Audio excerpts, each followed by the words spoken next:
Hello friends, and welcome to our message in a minute for today. My name is Trey Poole. I'm the minister of the gospel right here at and for the Op Church of Christ. And I want to take just a few moments today to share with you our message in a minute. It may not be exactly a minute, so don't put me on a clock, but I do want to keep it short, sweet, and to the point.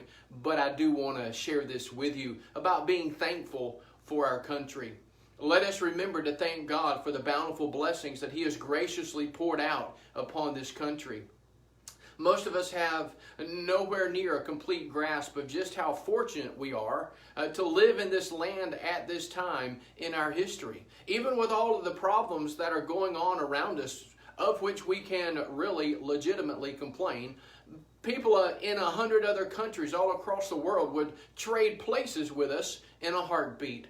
Desperate souls sacrifice their meager wealth and risk their very lives for just one chance to come here to the great country, United States of America. How many people do you see leaving our shores on rafts for Cuba or stowing away on ships headed for China or North Korea?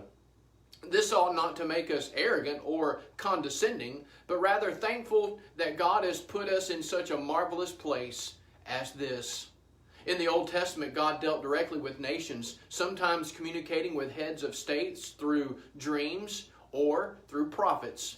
Now, while God speaks today through His Word, He still controls nations. Civil authorities are still His servants, Romans chapter 13, verses 1 through 6, even as they were in Old Testament times, as the prophet Jeremiah tells us, Jeremiah 25 and verse 9, or Jeremiah 27 verse 6. And like all servants with free will, civil authorities may obey God, or they may choose to rebel against His ways. The book of Revelation shows how God would bring down the empire of Rome due to its abuse of authority, especially in its persecution of Christians. Solomon's ancient proverb is timeless and true, especially for today. Proverbs chapter 14 and verse 34 says, "Righteousness exalts a nation, but sin is a reproach to any people." Paul teaches us to pray for our civil authorities. In 1 Timothy chapter 2 and verse 2, he says that we may lead a quiet and peaceful life in all godliness and reverence. Now, not all is perfect in our country.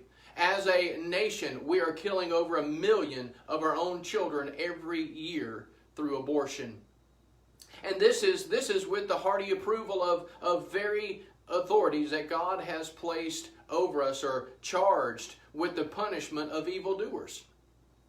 Our school children are being force-fed a steady diet of situation ethics or relativism or even evolution, political correctness. So we need to petition our God in prayer to continue being patient and merciful with us as a people, as a nation.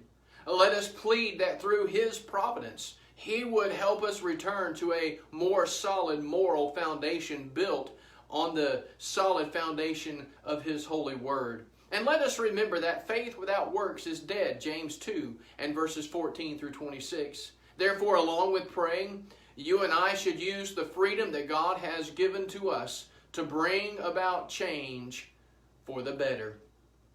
And that's my message in a minute for today. Let me remind you and invite you that we're going to have a Thanksgiving evening devotional. That's tomorrow night, Wednesday night, Thanksgiving Eve devotional. At 6 o'clock, we're going to be live in person. Also, if you want to come out and be with us in person here at the church building, you can. Or join us on Facebook. We'd love for you to be with us. But hope and pray that you have a very wonderful and thankful time during your Thanksgiving season here on Thursday. If you're traveling, be safe, be careful. And remember, God loves you. We love you. Take care, and we'll see you soon.